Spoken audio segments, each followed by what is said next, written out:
जय हिंद। मेरा नाम हर्ष पोद्दार है और मैं बीड़ जिला का पुलिस अधीक्षक हूँ।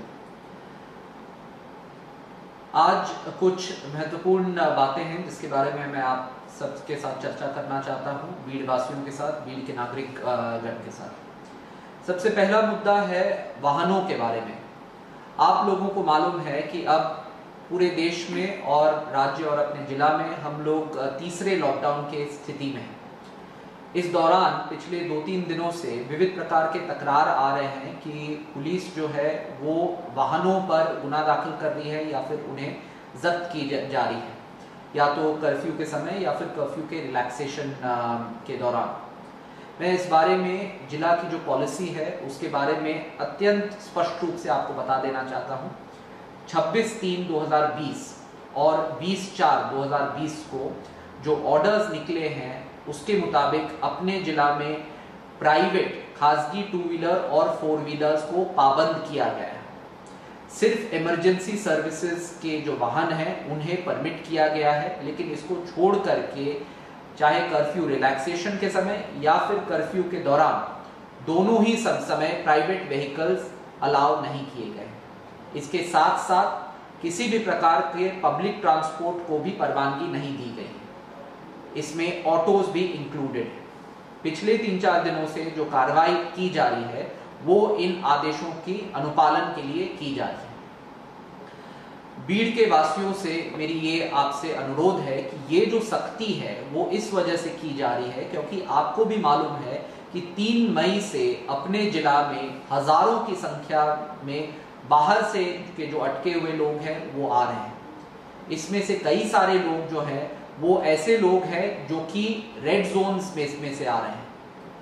ये जो लोग अपने जिला में आ रहे हैं इस दौरान खास तौर से हमारी ये जिम्मेदारी बनती है कि कहीं पे भी हम गर्दी न करें, जिसके वजह से ये जो लोग आ रहे हैं इसमें से अगर कोई भी इन्फेक्टेड आदमी है तो उसके वजह से पूरे जिला में ये महामारी जो है वो फैल जाए।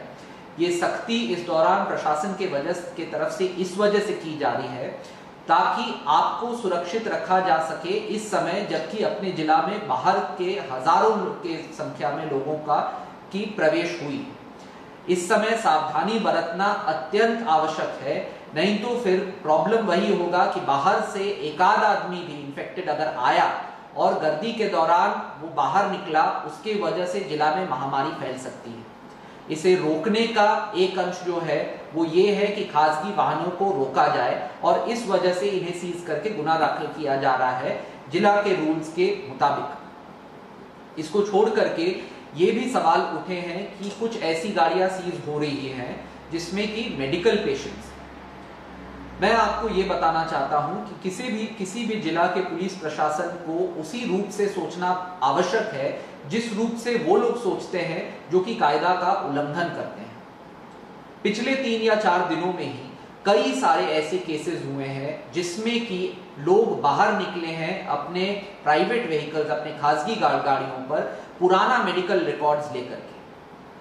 ये जो लोग हैं उनका यही प्रयत्न है कि घर में जो मेरे मेडिकल फाइल में जो भी पेपर्स है वो लेकर के मैं किसी बहाने से बाहर निकलूं। उन्हें किसी डॉक्टर के पास नहीं जाना है, किसी हॉस्पिटल के पास नहीं जाना है, लेकिन घर में उनके पुराने जो ट्रीटमेंट के पेपर्स हैं वो लेकर के वो बाहर निकल करके उसे इस प्रकार से यूज कर रहे हैं जैसे कि वो एक पास।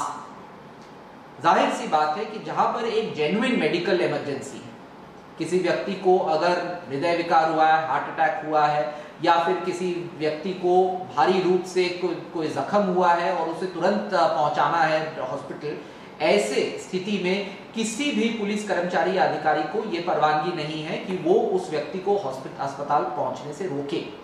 लेकिन जो व्यक्ति अपने पुराने मेडिकल रिकॉर्ड्स के पेपर का इस्तेमाल करके उसके आड़ में बाहर निकला हुआ है और फिर उसके बाद पकड़े जाने पर यह बताता है कि ये देखिए ये मेरा 2 साल पुराना मेडिकल रिकॉर्ड है जिसके बिना पर मैं अस्पताल पहुंच रहा हूं, तो ये गलत बात है और इस प्रकार के लोगों पर कठोर कार्रवाई की जाएगी। इस वजह से की जाएगी क्योंकि इन्हें लगता है कि ये प्रशासन को किसी प्रकार से बेवकूफ बना करके अपने पूरे समाज, अपने जिला का जो धोखा का स्तर है उसे बढ़ा देंगे। ये कतई भी टॉलरेट नहीं किया जाए। इसके साथ साथ अगर कोई भी डॉक्टर गलत या फिर खोटा या फिर फौज किया हुआ मेडिकल सर्टिफिकेट किसी को इशू करता है तो उस पर भी कार्रवाई हो सकती है। इसके बारे में डॉक्टर्स खास तौर से ख्याल रखें। इस दौरान आप हमारे हीरोज हैं और हम ये नहीं चाहते हैं कि किसी एक व्यक्ति के वजह से या किसी एक डॉक्टर की वजह से पूरा मेडिकल फ्रेटर्निटी जो है वो बदनाम हो।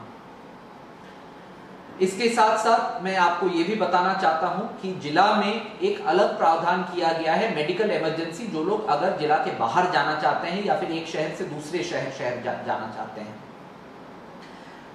एक प्रेस नोट इशू किया गया है जिसमें कि श्री संतोष धर्माधिकारी, श्री श्रीकांत रत्नपारखी और श्री इसाकुद्दीन पाशा, इनको निम्नुक किया गया है मेडिकल इमरजेंसी के पासेस इशू करने के लिए। अगर किसी व्यक्ति को भीड़ से अंबेजोगाई जाना है या फिर अंबेजोगाई से माजलगांव जाना है और जिला में उसे प्रवास करने की आवश्यकता है तो वो मेडिकल इमरजेंसी का पास लेकर के प्रवास जरूर कर सकता है।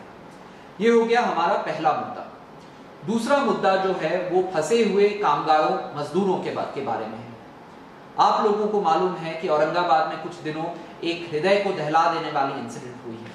इस प्रकार की इंसिडेंट हमारे जिला में नहीं होनी चाहिए। इसके लिए जिला प्रशासन ने कई प्रकार के कदम उठाए हैं। सबसे पहला कदम यह है कि जितने सारे पर राज्य के लोग हैं जो कि अपने जिला में फंसे हुए हैं, उनसे मैं विनती करना चाहता हूं कि आपके सबसे नजदीक की जो पुलिस स्टेशन है वहां जा करके आप अपना नाम, पता, आपका राज्य वगैरह जितने डिटेल्स आवश्यक हैं वहां पर इमीडिएटली प्रोवाइड करवा दें। ये नोंद हो करके राज्य प्रशासन के तरफ से, राज्य शासन के तरफ से ट्रेन्स ऑर्गेनाइज की जा रही है औरंगाबाद से, जो कि इन लोगों को अपने घर तक पहुंचा सके सुखरूप तरीके से, सेफ तरीके से। मेरी आपसे यह दरख्वास्त है कि अगर आप भीड़ में फंसे हुए किसी भी प्रकार के मजदूर या कामगार हैं तो अपने पास के पुलिस स्टेशन जाकर के अपना नाम वगैरह दे दीजिए। इसके साथ साथ अगर आपको खाने पीने का अड़चन आ रहा है तो वो भी पुलिस स्टेशन पे बताइए। हम सरकार के इतर विभागों से बात करवा करके ये आपको आश्वासन देते हैं कि आपको खाने और रहने की, जब तक कि आप ट्रेन पर नहीं चढ़ जाते हैं तब तक की वो सुविधाएं आपको देने की हर प्रयत्न करेंगे। लेकिन आपसे मैं ये भी आह्वान करना चाहता हूं कि किसी भी हालत में पैदल यहां से मत निकलिए, सड़कों पर मत निकलिए, रेलवे स्टेशन पर मत निकलिए।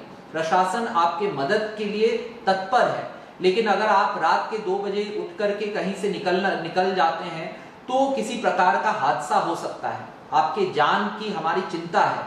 बस 2-3 दिनों की बात है, कुछ ही दिनों की बात है। ट्रेन जो है वो रेडी की जा रही है जो आपके राज्य को आपको ले जाने के लिए। इतना भी इम्पेशेंट मत होइए। जहां इतने दिन रुक सके हैं वहां इतने कुछ और दिन रुक सकते हैं, लेकिन घर पर आपका कोई इंतजार कर रहा है, उसे निराश मत करिए। अगर रास्ते में आपको कुछ हो जाता है तो आपके परिवार का क्या होगा ये सोचिए। पुलिस स्टेशन से कांटेक्ट करिए, उनसे संपर्क करिए, वो आपको मदद करेंगे और जल्द से जल्द जैसे ही ट्रेन रेडी हो जाते हैं आपको अपने घर भेजने के लिए जिला प्रशासन और राज्य शासन जो है वो तत्पर है और आप जरूर घर पहुंचेंगे। इस समय आपको सुरक्षित रखना वो महाराष्ट्र पुलिस का कर्तव्य बनता है और उस कर्तव्य पर हम खरे उतरेंगे। जय हिंद, जय महाराष्ट्र।